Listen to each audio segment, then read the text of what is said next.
discipulado, e nós falamos sobre a integridade da palavra, falamos da comunhão com Deus e com a igreja, e continuando o tema comunhão com Deus, com a igreja, temos alguns textos ontem sobre a importância da comunhão com o Senhor, com a sua igreja, que nós somos família de Deus em Cristo.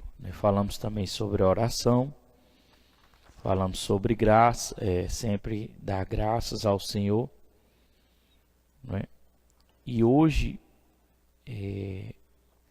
nós vamos falar um pouco sobre o espírito do homem, a alma e o corpo.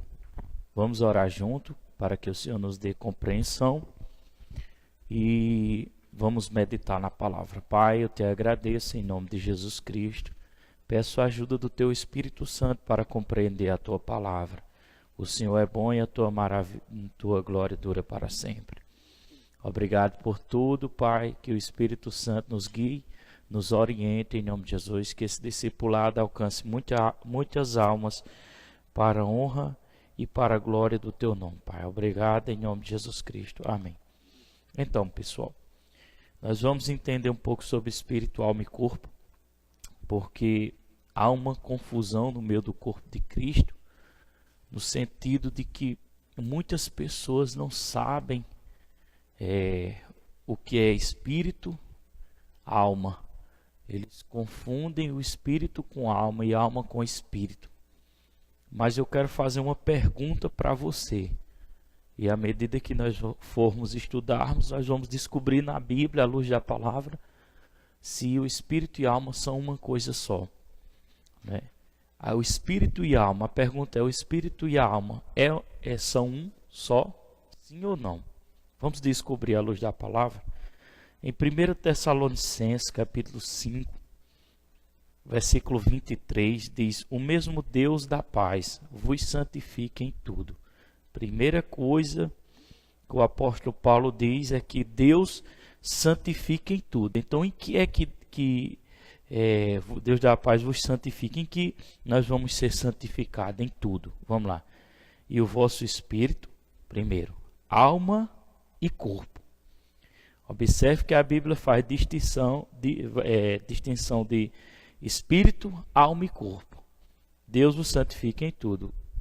E o vosso espírito, alma e corpo seja conservado íntegros, irrepreensível, na vinda de nosso Senhor Jesus Cristo. As cartas, essa carta é 1 Tessalonicenses 5, 23, foi escrita para a igreja, e o apóstolo Paulo diz que Deus nos santifique, vos santifique em tudo, espírito, alma e corpo. Então, há uma divisão, observe que há uma divisão em espírito, na alma e no corpo. Então, espírito e alma não podem ser a mesma coisa, porque a Bíblia define espírito, define alma e define corpo. O corpo está mais fácil de nós entendermos, porque o corpo é essa matéria em que vivemos. Nosso homem espiritual está dentro de nós e vivemos essa matéria somente a nossa casca. O homem é um ser composto de 3 partes, que são o espírito. Vamos entender o que é espírito? Espírito é o homem interior, ou podemos chamar também de o coração. Espírito é a parte imaterial, fundamental, vinda de Deus e que se relaciona com Ele. Nós nos relacionamos com Deus, é interessante entender isso, por meio do Espírito. É a essência do nosso ser. É o Espírito que nasce de novo quando recebemos a Jesus Cristo. Quando nós entregamos a nossa vida ao Senhor Jesus, é o nosso Espírito, o nosso homem interior que nasce de novo. Esse Espírito é que ele é recriado. Quando nós nascemos de novo, recebemos o Espírito Santo, a natureza de Deus, a vida de Deus, nosso homem interior é recriado. Então, nosso espírito que nasce de novo. Pronto. E a alma? A alma também é uma parte imaterial, composta de sentimento, vontade, emoção e razão. É por meio dela que entramos em contato com o mundo intelectual, A alma deve ser renovada pela meditação na palavra de Deus. Então, vamos definir melhor a alma. A alma é o quê? É uma parte também material, né? E ela é composta de quê? Sentimentos, vontade, emoção e razão. Então, a nossa alma é os nossos sentimentos, as nossas emoções, né? E através da nossa alma, nós entramos em contato com o mundo intelectual. E ela deve ser renovada pela palavra de Deus. Vamos definir corpo. Corpo é o homem exterior, essa parte física, a parte material do homem. É a casa do espírito humano e deve ser dominada por este. Nosso espírito mora dentro do nosso corpo. Em 1 Coríntios 6,17 diz: mas aquele que se une ao Senhor é um espírito com ele. Então, em espírito, quando nós entregamos nossa vida ao Senhor, nós somos em espírito um com Deus, porque a natureza de Deus agora passou a habitar dentro de nós. Em Hebreus 4,12 a Bíblia diz: porque a palavra de Deus é viva e eficaz e mais cortante do que qualquer espada de 2 gumes, e penetra até o ponto de dividir. Olha, de novo, dividir alma e espírito, juntas e medulas, e é apta para discernir os pensamentos e propósitos do coração. Então a palavra de Deus, ela divide o quê? Divide a alma do espírito, as emoções, sentimentos, a alma. O espírito é o seu homem interior, a pessoa interior que mora dentro de você. A alma é seus sentimentos. Juntas e medulas é o quê? É o seu corpo, a parte material. Romanos capítulo 12, versículo 1 ao 2 diz: rogo-vos, olha o que Paulo diz. Ele roga. Rogo-vos, pois, irmão, pela misericórdia de Deus, que apresentei o vosso corpo por sacrifício vivo. O que é que a gente faz com o nosso corpo? Apresenta a Deus como um sacrifício vivo para agradar a Deus. Nosso corpo não pode ser dado para prostituição. Às vezes a pessoa diz: eu fumo, mas eu não estou fazendo mal a ninguém. Mas o fumo está destruindo o seu corpo. Então você está pecando contra Deus porque você não está zelando o seu corpo, né?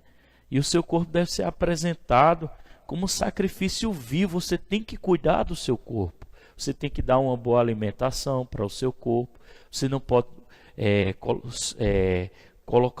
deixar o seu corpo sujeito a vícios, porque vai destruir o seu corpo, não é?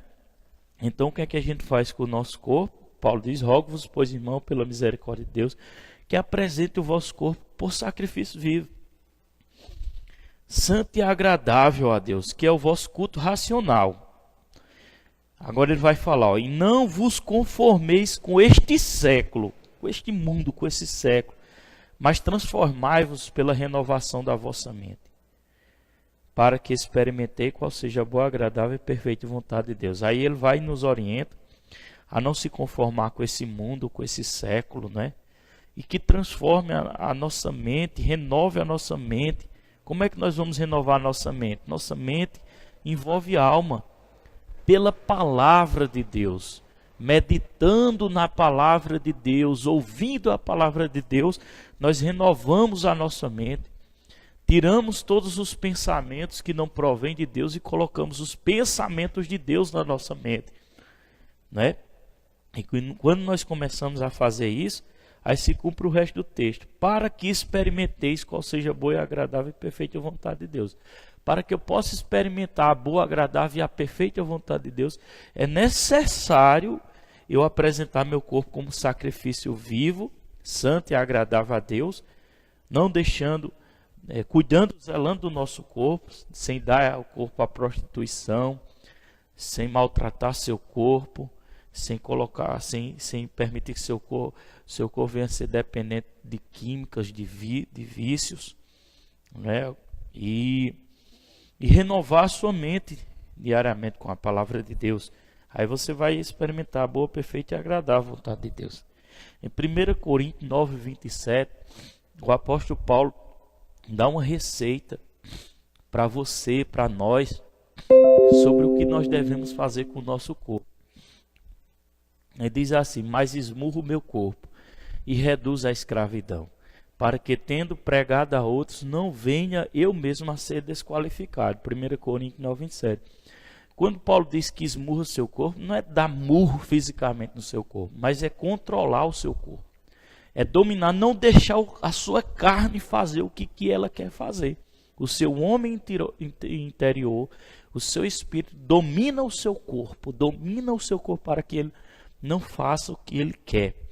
Porque se você permitir que o seu corpo faça o que ele quer, você não vai ser uma pessoa controlada pelo Espírito de Deus, mas controlada pelos desejos carnais.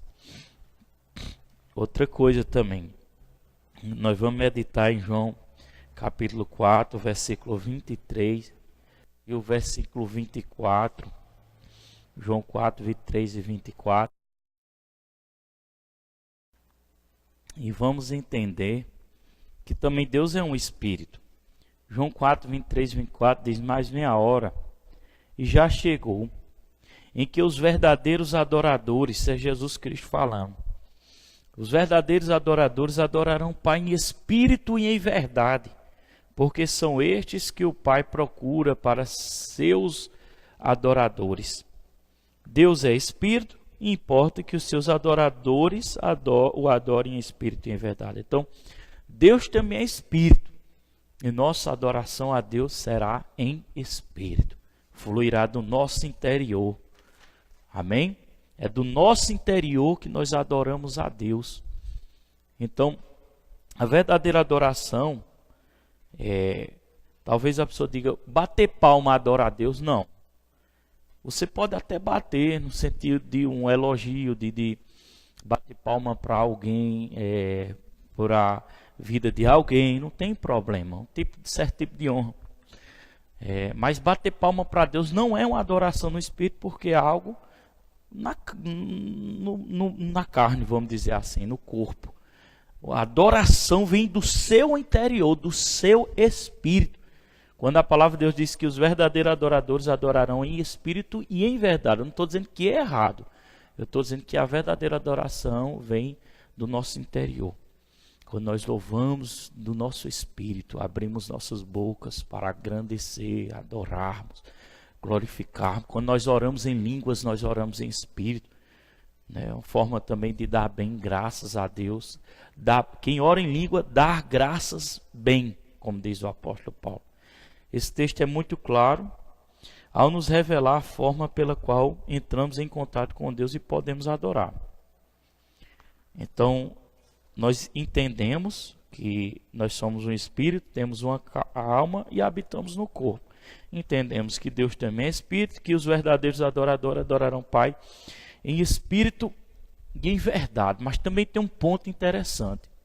A palavra de Deus diz, nós estamos falando de comunhão, né, com Deus e com a igreja, e a adoração, se relacionar com Deus em espírito, também é uma forma de mantermos a comunhão com Deus.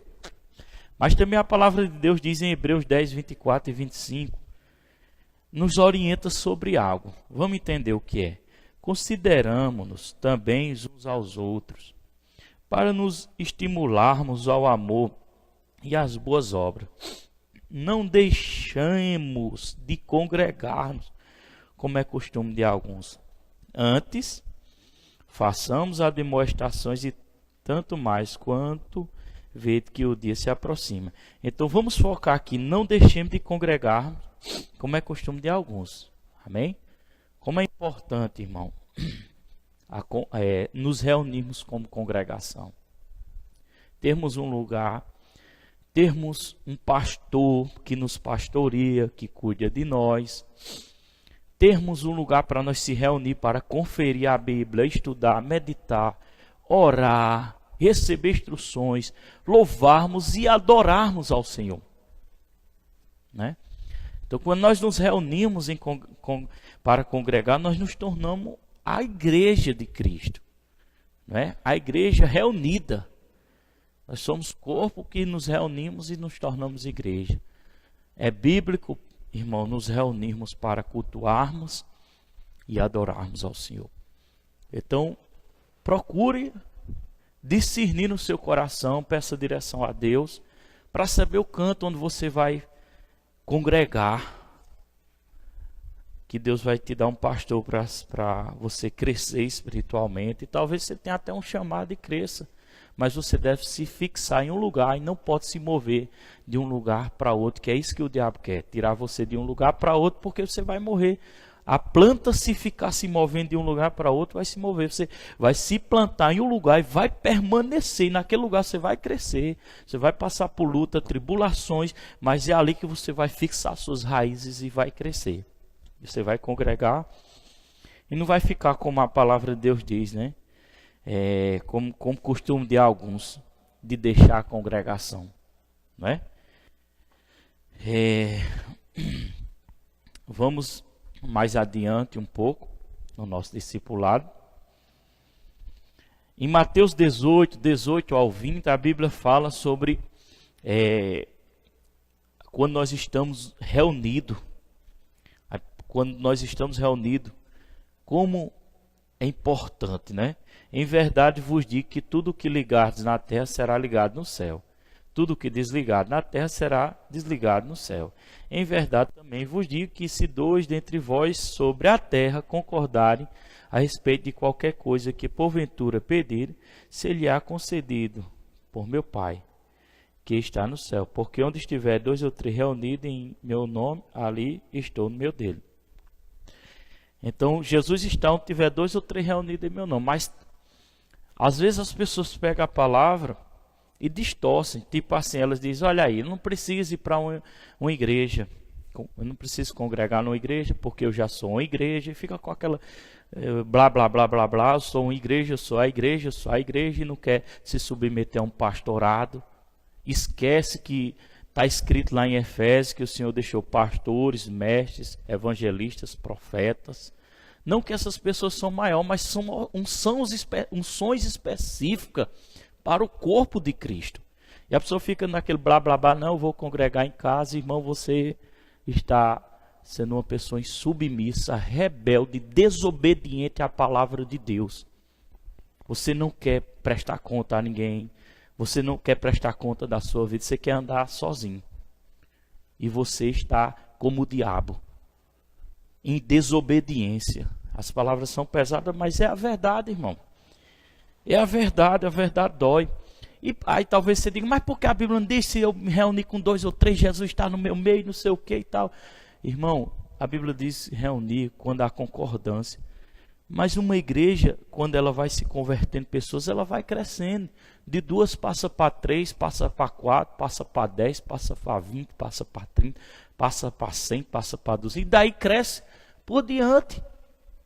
E esse número de pessoas vai congregar dentro da sua casa? Pensa, rapaz, você tem que pensar. Tem que ir para um espaço maior, para se reunir em um lugar maior. E lá vai se levantar mais pastores, vai se levantar evangelistas para fazer a obra, vai se levantar profetas, como a palavra de Deus diz, os dons vão estar em operação. Mas também não impede você se reunir na sua casa, com sua família ou com outras pessoas. Se reúna, não é pecado. Mas não tente mudar as coisas para o seu bem-estar, porque você acha que é de uma forma e você é orgulhoso, e você não quer ouvir ninguém, nem a palavra de Deus. A gente tem que ter um certo tipo de cuidado para não cair nas estratégias do diabo. Essas declarações de Jesus são muito poderosas e nos mostram a importância de estarmos juntos e de entendermos que não existe um culto mais importante.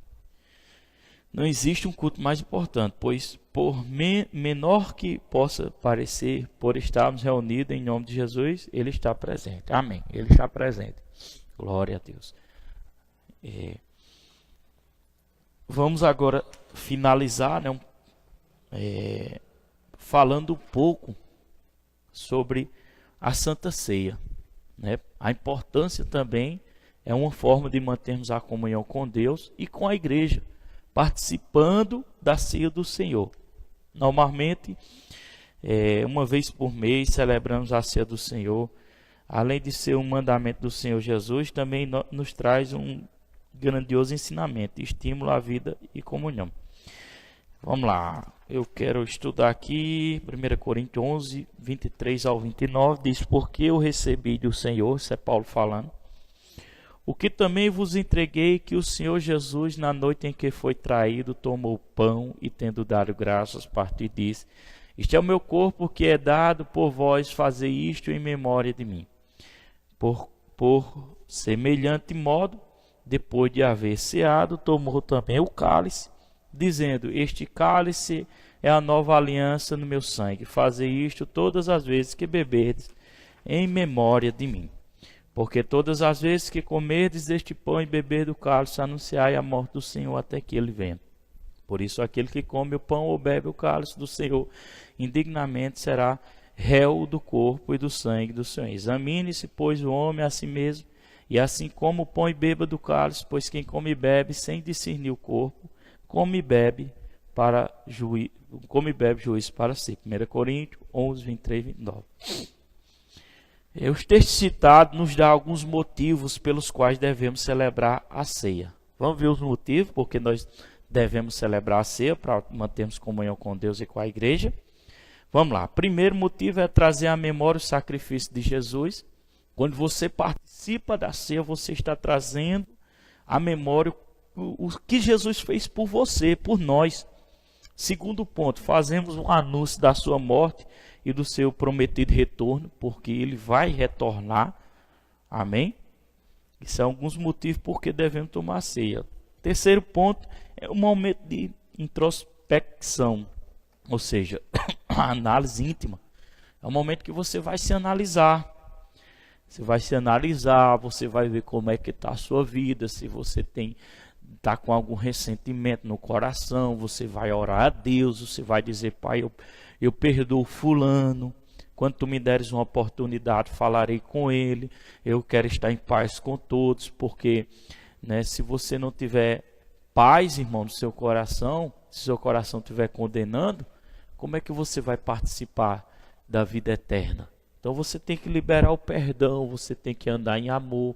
Isso é um momento de você não vai ficar com medo, não vou tomar ceia, não. Você vai se analisar, vai tomar ceia, vai pedir perdão a Deus, vai se consertar e vai estar ali comungando com o Senhor e com a igreja. Você vai estar trazendo à memória o sacrifício de Cristo, o que Jesus fez por nós.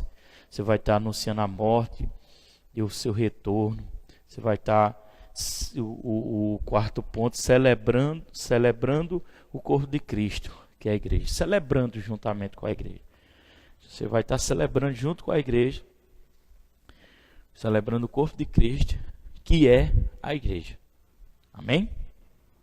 Agora, o que é o pão e o que é o cálice?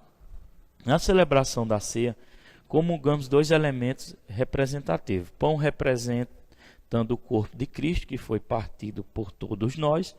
Cálice da nova aliança, que simboliza o pão, simboliza a conquista da nova vida e novo acesso dos homens a Deus pelo sangue de Jesus.